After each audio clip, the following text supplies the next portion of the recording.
اعوذ باللہ من الشیطان الرجیم بسم اللہ الرحمن الرحیم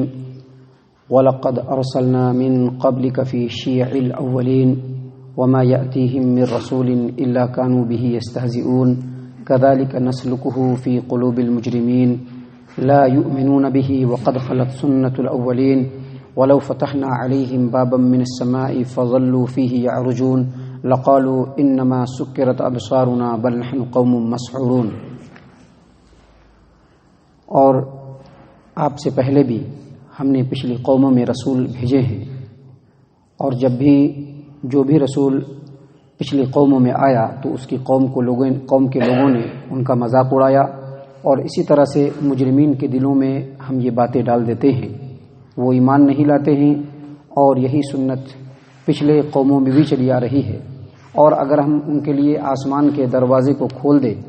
اور وہ اس میں چڑھنے بھی لگے تو البتہ کہیں گے کہ ہماری نظر بندی کر دی گئی ہے اور ہمارے اوپر جادو کر دیا گیا ہے۔ معزز سامعین کرام، یہ سورۃ الحجر ہے، سورۃ الحجر سورہ نمبر 15، اور اسی سورت سے بھی آپ کے سامنے آیت نمبر 10 سے لے کر کے آیت نمبر 15 تک یہ چند آیات تلاوت کی گئیں اور ان کا ترجمہ پیش کیا گیا۔ ان آیات کے اندر اللہ تبارک و تعالیٰ نے جہاں یہ بتلایا ہے، ان آیات کے ذریعے سے اللہ تبارک و تعالیٰ نے جہاں محمد عربی صلی اللہ علیہ وسلم اور اس وقت جو مسلمان تھے ان کو اللہ تبارک و تعالیٰ نے تسلی دی ہے، وہیں ہماری نصیحت کے لیے اللہ تبارک و تعالیٰ نے یہ بھی فرمایا ہے کہ بندہ جس قدر اللہ تبارک و تعالیٰ کی طرف کے حکموں کی طرف لپکے گا، جس قدر بندہ اللہ کی اور اللہ کے حکموں کی اطاعت و فرما برداری کرنے کے لیے انسان کمر بستہ ہوگا، جس قدر اس کے اندر دل میں ہدایت کو پانے کی چاہ ہوگی، جس قدر بندہ اللہ تبارک و تعالیٰ کی ہدایت کی طرف لپکے گا،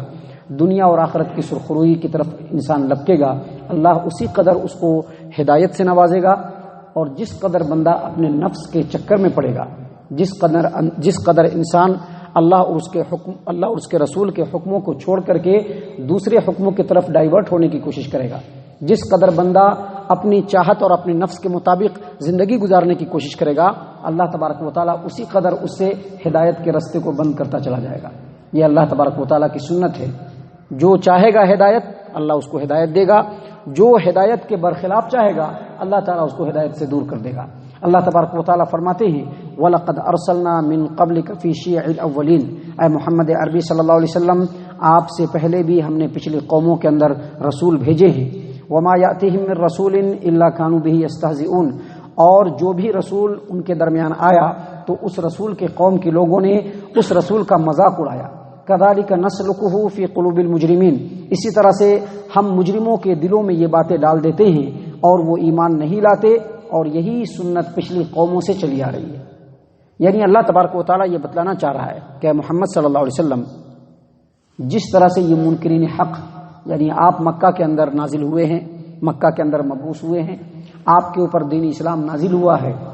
تو آپ جو حق بات لوگوں کے سامنے بیان کر رہے ہیں اور جس انداز میں یہ لوگ حق بات کا انکار کر رہے ہیں، کبھی آپ کو یہ کہتے ہیں کہ آپ یہ قرآن کریم کی آیات کو گھڑ گھڑ کر کے لوگوں کے سامنے لا رہے ہیں، کبھی یہ کہتے ہیں کہ یہ جو ہے کلام پاک یہ جادوئی بیان ہے اور یہ جادو والی چیز ہے، کبھی یہ کہتے ہیں کہ یہ محمد صلی اللہ علیہ وسلم کوئی معجزہ لے کر کے آئے، کبھی کہتے ہیں کہ فرشتے کو آسمان سے نازل کر کے دکھلائیں، کبھی یہ کہتے ہیں کہ یہ محمد صلی اللہ علیہ وسلم ہماری طرح سے انسان ہے لہٰذا ہم ان کی بات کو نہیں مانیں گے، اور کبھی یہ کہتے ہیں کہ یہ کوئی مجنون اور دیوانہ ہے۔ تو جس طرح سے یہ لوگ حق بات کا انکار کر رہے ہیں، اے محمد عربی صلی اللہ علیہ وسلم آپ کو بالکل اس سے پریشان ہونے کی ضرورت نہیں، کیونکہ اس سے پہلے بھی جتنی قوموں کے اندر رسول آئے ہیں ان قوموں نے اپنے رسول کو جھٹلایا ہے، ان کا مذاق اڑایا ہے، ان کو جادوگر کہا ہے، ان سے جھوٹ موٹ کے معجزے کا مطالبہ کیا ہے، جس طرح سے ہو سکا ہے ان کے انکار کرنے کی کوشش کی ہے۔ تو اے محمد صلی اللہ علیہ وسلم آپ کو اس سے بالکل ڈرنے کی ضرورت نہیں۔ مجرموں کے دلوں میں ہم اس طرح کی بات ڈال دیتے ہیں، کیا مطلب؟ كَذَلِكَ نَسْلُكُهُ فِي قُلُوبِ الْمُجْرِمِينَ، ہم مجرموں کے دلوں میں یہ بات ڈالتے ہیں، اس کا مطلب یہ کہ جو مجرمین ہوتے ہیں اپنے جرم کی وجہ سے، اپنے نافرمانی کی وجہ سے، اپنی کفر کی وجہ سے، اپنے فسق و فجور کی وجہ سے، قرآن اور حدیث سے بغاوت کی وجہ سے، اللہ اور اس کے حکم سے نافرمانی کی وجہ سے، ایسے قوموں کے دلوں میں یہ بات ڈال دیا جاتا ہے اور وہ حق کو ماننے کے بجائے حق کے مخالف ہو جاتے ہیں۔ وہ حق کو ماننا نہیں چاہتے ہیں، ماننا ان کی فطرت میں نہیں ہوتا ہے، وہ حق کے مخالف ہو جاتے ہیں۔ اس لیے محمد صلی اللہ علیہ وسلم آپ کو بالکل گھبرانے کی، بالکل پریشان ہونے کی ضرورت نہیں۔ دراصل یہ جو آیات ہیں جو ابھی ہمارے سامنے بیان کیے جا رہے ہیں، اس طرح کی آیات قرآن کریم کے اندر بہت زیادہ ہے، اور مکہ کی جو 13 سالہ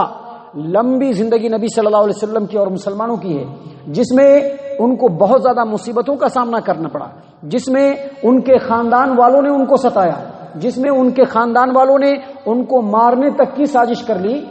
ایسے لمبے اور خطرناک اور ایسے غمناک ماحول میں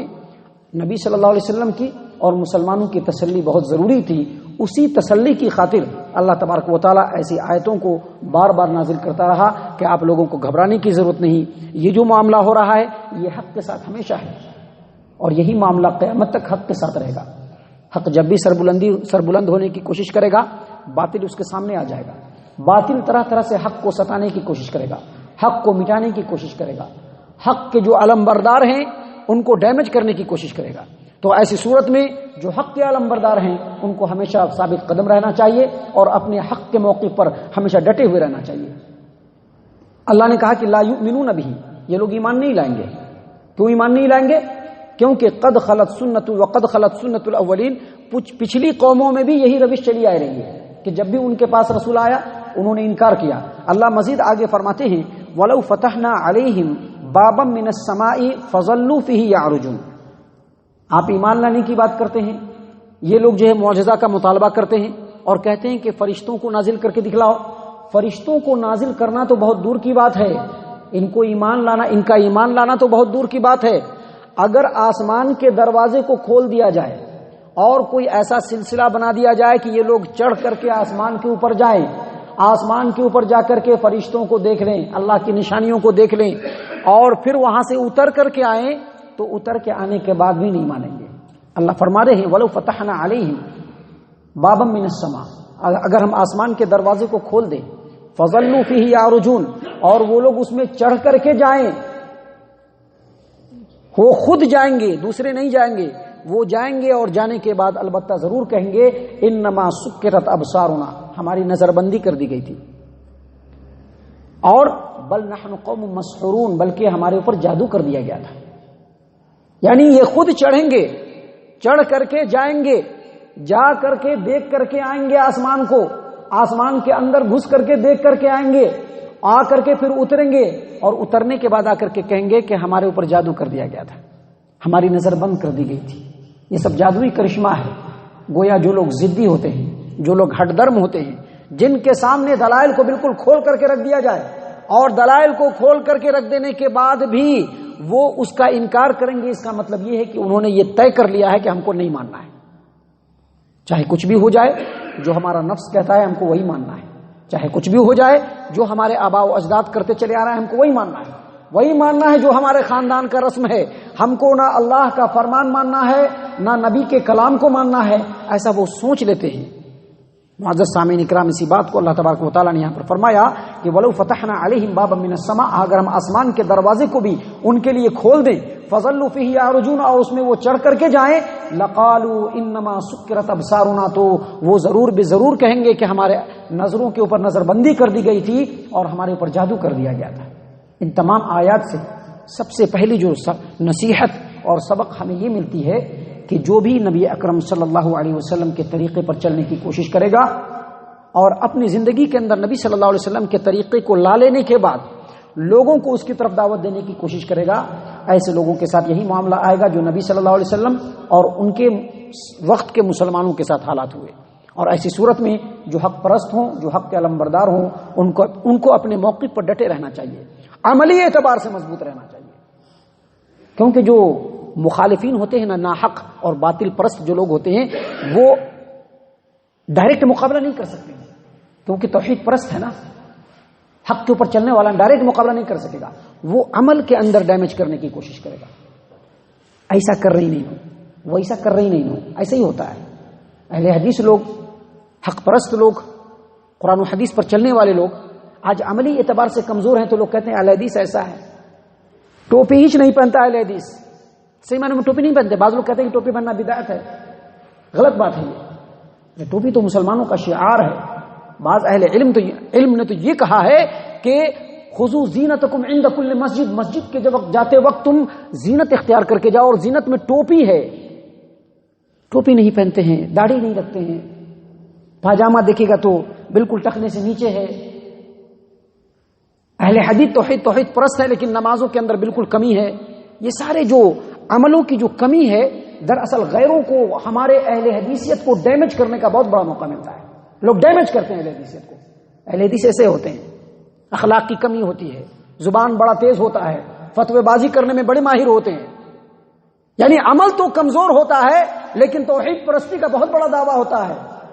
تو یہاں پر ان آیات سے ہمیں سبق یہ ملتا ہے کہ حق پرست کو عملی اعتبار سے مضبوط رہنا چاہیے، اور جب وہ عملی اعتبار سے مضبوط ہو اور حق کے راستے میں جب وہ آگے بڑھے تو جتنی تکلیفیں اور جتنی مصیبتیں آئیں ان مصیبتوں کے وقت بالکل اڈگ رہنا ہے، کیونکہ ان کو معلوم ہونا چاہیے کہ حق ہر حال میں غالب ہو کر کے رہے گا۔ حق کو تھوڑی دیر کے لیے پریشانی ضرور ہوگی لیکن حق ہی غالب ہوگا۔ تو پہلی بات ہمیں یہ سمجھ میں آتی ہے کہ حق کے راستے میں پریشانی آتی ہے تو ان آیات کو سن کر کے اپنے دل کو تسلی دیتے رہنا چاہیے۔ اور دوسری بات یہ سمجھ میں آتی ہے کہ جو بندہ جتنا اللہ اور اس کے رسول صلی اللہ علیہ وسلم کے فرما برداری کی طرف لپکے گا، اللہ اس کو اتنے ہی ہدایت کے پناہ میں لیتا رہے گا، اور جتنا بندہ اپنی نفسانی خواہشات کی طرف بھاگے گا اللہ تبارک و تعالیٰ اسی قدر اس کو ہدایت سے دور کرتا چلا جائے گا، اور یہی اللہ تبارک و تعالیٰ کی سنت ہے۔ اللہ تبارک و تعالی ہم تمام کو ان آیات کے اوپر غور و فکر اور تدبر کرنے کی توفیق عنایت فرمائے،